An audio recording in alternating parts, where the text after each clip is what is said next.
નમસ્તે મિત્રો, ફરી એકવાર દેશ દુનિયાના તાજા અને ઉપયોગી સમાચારના ફરી એક નવા વિડીયોની સાથે હું છું આપનો પ્રિય ગુજુ સંદેશ। મિત્રો, સમાચારની શરૂઆત કરીએ આજની હેડલાઇનથી।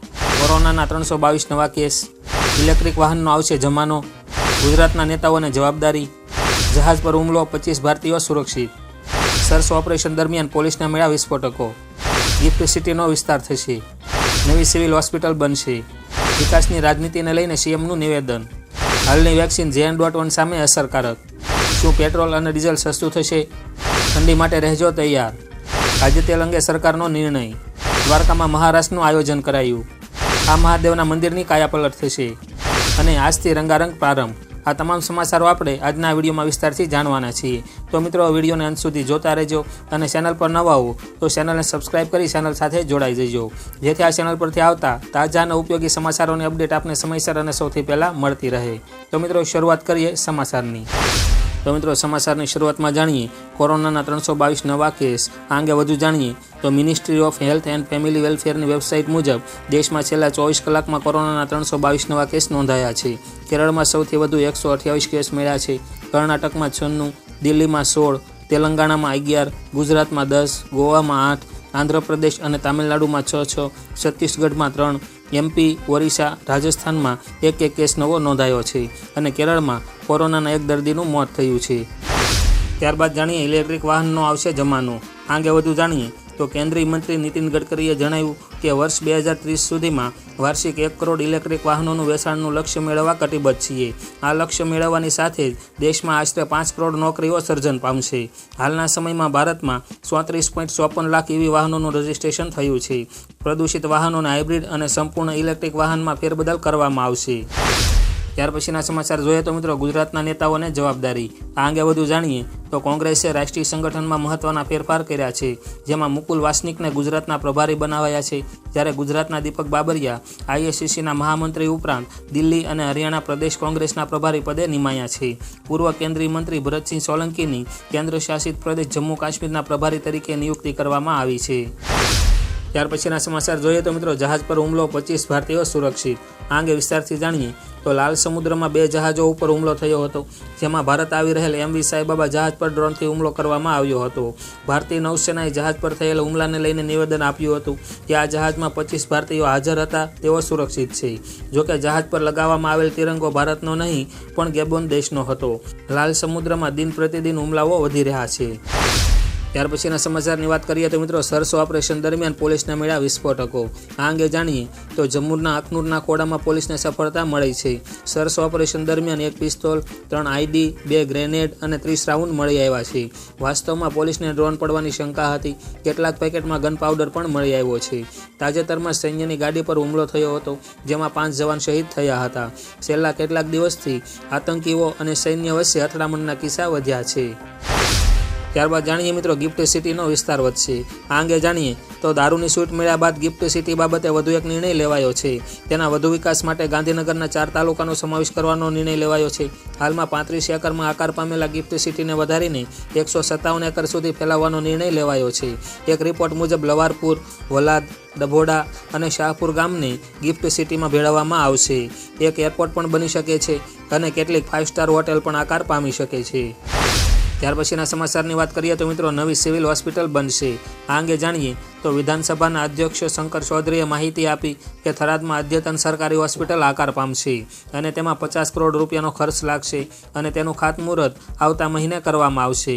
આ નિર્ણયને પગલે થરાદ તેમજ આસપાસના લોકોને ઉચ્ચ કક્ષાની તેમજ ગુણવત્તાયુક્ત સારવાર સ્થાનિક સ્તરે જ મળશે અને અન્ય કોઈ જગ્યાએ ધક્કા ખાવાની જરૂર રહેશે નહીં। વિકસિત ભારત સંકલ્પ યાત્રા અંતર્ગત શંકર ચૌધરી થરાદ પહોંચ્યા હતા અને જ્યાં જાહેરાત થઈ છે। ત્યાર પછીના સમાચાર જોઈએ તો મિત્રો, વિકાસની રાજનીતિને લઈને સીએમનું નિવેદન। તો મિત્રો, અમદાવાદમાં 20મી ન્યુરોલોજી કોન્ફરન્સમાં સીએમ ભૂપેન્દ્ર પટેલે જણાવ્યું કે અમે કહેતા હતા કે સામાન્ય માણસ ખાનગી હોસ્પિટલમાં જવાનું વિચારી પણ શકતો નથી, પરંતુ PM મોદીની 5 લાખની ગેરંટીના કારણે આયુષ્યમાન કાર્ડ લઈને કોઈ પણ વ્યક્તિ ખાનગી હોસ્પિટલમાં જઈને સારવાર લઈ શકે છે। ગુજરાતમાં ગ્રામ્ય સ્તરે મલ્ટી સ્પેશિયાલિટી હોસ્પિટલો તૈયાર થઈ રહી છે। વિકાસની રાજનીતિ ગ્રામ્ય વિસ્તાર સહિત દરેક વ્યક્તિ સુધી પહોંચી છે। ત્યાર પછીના સમાચાર જોઈએ તો મિત્રો હાલની વેક્સિન Jan.1 સામે અસરકારક. આ અંગે વધુ જાણીએ તો ભારતમાં કોરોના વાયરસના વધતા જતા કેસોએ લોકોની ચિંતા વધારી છે. હાલમાં દેશમાં કોવિડના સક્રિય કેસોની સંખ્યા 3420 છે.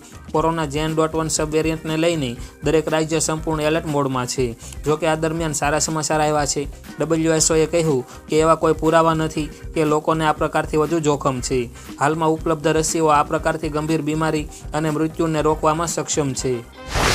ત્યારબાદ જાણીએ શું પેટ્રોલ અને ડીઝલ સસ્તું થશે. આ અંગે જાણીએ તો દેશમાં પેટ્રોલ અને ડીઝલના ભાવ ટૂંક સમયમાં ઘટી શકે છે. તેનું કારણ છે કે ભારતે લગભગ 3 વર્ષ પછી એક મોટું પગલું ભર્યું છે.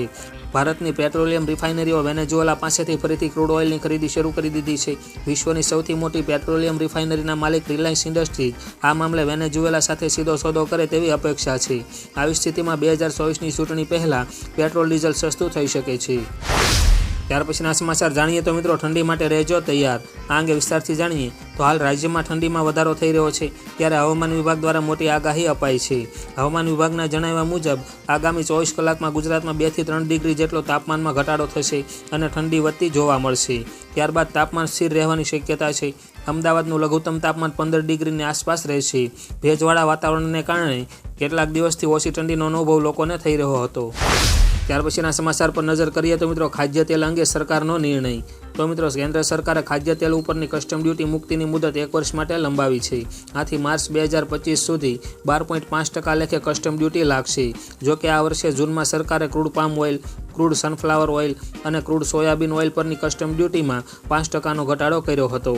તે સમયે આ ખાદ્ય તેલ પર 15.5% કસ્ટમ ડ્યુટી હતી. તે ઘટાડીને 12.5% કરવામાં આવી હતી. ત્યારબાદ જાણીએ મિત્રો દ્વારકામાં મહારાષ્ટ્રનું આયોજન કરાયું. આ અંગે જાણીએ તો દેવભૂમિ દ્વારકામાં મહારાષ્ટ્રનું આયોજન કરવામાં આવ્યું હતું. જેમાં આહિર સમાજની 37,000 મહિલાઓએ ભાગ લઈને ભવ્ય રેકોર્ડ બનાવ્યો છે. મહિલાઓએ વંશ પરંપરાગત વસ્ત્રો પહેરીને મહારાસ રમી હતી. આહિર સમાજની મહિલાઓએ આ રાસમાં ભગવાન શ્રી કૃષ્ણ આવશે તેવો દાવો પણ કર્યો હતો. ત્યારબાદ જાણીએ મિત્રો આ મહાદેવના મંદિરની કાયાપલટ થશે. આ અંગે વધુ જાણીએ તો ઊંઝાના સોનોક ગામના મહાદેવના મંદિરની કાયાપલટ થશે. કેન્દ્ર સરકારની પ્રસાદ યોજના હેઠળ આ મંદિરને પસંદ કરાયું છે. ગુજરાતના અન્ય ફેમસ મંદિરની જેમ આ મંદિરને પણ ફેમસ કરવાના પ્રયત્નો કરાશે. તે સોલંકી યુગનું પૌરાણિક નીલકંઠ મહાદેવ મંદિર તરીકે ઓળખાય છે. પાટણના રાજા સિદ્ધરાજ જયસિંહ સોલંકી દ્વારા આ મંદિરનું નિર્માણ કરવામાં આવ્યું હતું. આ મંદિરનું સ્થાપત્ય મોઢેરા સૂર્ય મંદિરથી લગભગ 100 વર્ષ પ્રાચીન છે. આજથી રંગારંગ પ્રારંભ. આ અંગે વધુ જાણીએ તો અમદાવાદમાં 25 થી 31 ડિસેમ્બર કાંકરિયા કાર્નિવાલ યોજાશે. કાર્નિવાલનું ઉદ્ઘાટન સીએમના હસ્તે કરાશે. વસુદેવ કુટુંબકમ એક ધરતી એક પરિવારની થીમ પર તેનું આયોજન થયું છે. જેમાં ભાંગડા, બિહુ, ગરબા, ઘુમ્મર, લાવણી, કથકલી, દિવ્યાંગ બાળકોના ગીત, લોક ડાયરો અને બાળકોના ડાન્સ પરફોર્મન્સ પણ થશે. વિકસિત ભારતની થીમ સાથે લેસર શો પણ જોઈ શકાશે. ગુજરાત પોલીસ હોર્સ અને ડોગ શો પણ કરશે.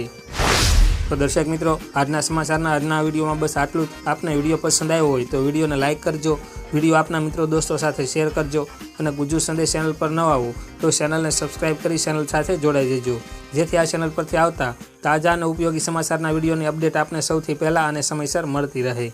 તેમજ આપના કાંઈ પ્રશ્નો અથવા તો સૂચનો હોય તો કોમેન્ટ બોક્સમાં કોમેન્ટ કરીને જરૂરથી જણાવજો. તો મિત્રો આજના વિડીયોમાં બસ આટલું જ. ફરી મળીશું નવા વિડીયોમાં નવા સમાચાર સાથે. તો ત્યાં સુધી રજા લઈએ. આવજો.